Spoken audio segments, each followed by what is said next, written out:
welcome to Guitar Gear Gyan with me, Sahil Jagtiani, where we talk about all things related to the Indian guitar gear scene. And in today's episode, it's part 3. How does this baby sound? But before we get into that, make sure you click that subscribe button and ring that bell to stay up to date with all our latest videos.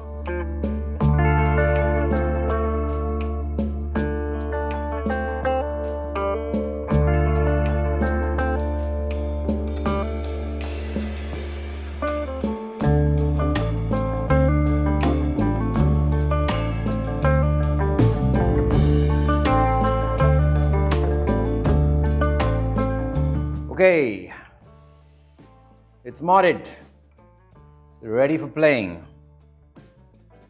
How was it, the whole process? Well, the only thing that I think I could have done differently is change the selector switch and keep a super switch so that I can accommodate the coil splitting in position 2.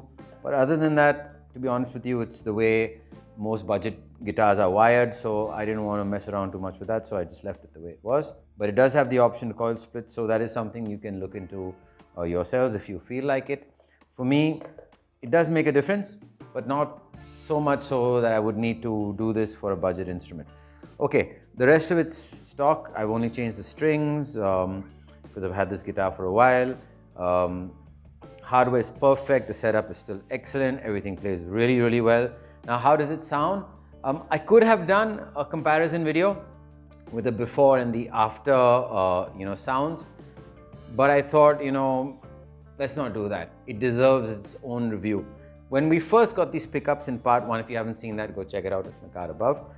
We planned out that we'd, put these in and there'd be a much more warmer response from the pickups, because that's something I felt that the neck and the middle were good, but they were a little sharp and a little bit lifeless, and the bridge was like basically, fingernails on the chalkboard. The only thing that I would do differently, remember in part 2, I showed you how to change the wiring on the selector switch and on the, the pot.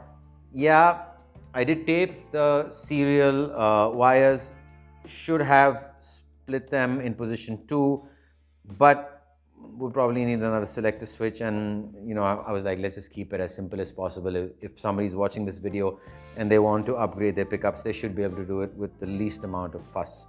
So that's the way. All right, for this episode, like I said, we could have done a separate before and an after a playthrough, but it deserves its own review. It's so good, it sounds so nice. For this, we've got Ashwin in the house again. Clean, crunch, high gain, the Plini plug-in VST. Let's get to it.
that was the playthrough. What did you think?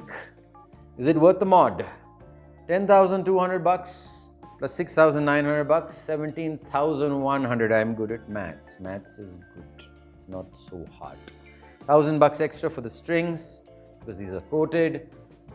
Yeah, 18,100. I've got a workhorse of an instrument, a really, really playable instrument. The neck and the middle blew me away. Very warm, very nice. The bridge was a little bit on the warmish side. There is no, nails on the chalkboard, but there was still articulation. I like that. I like that.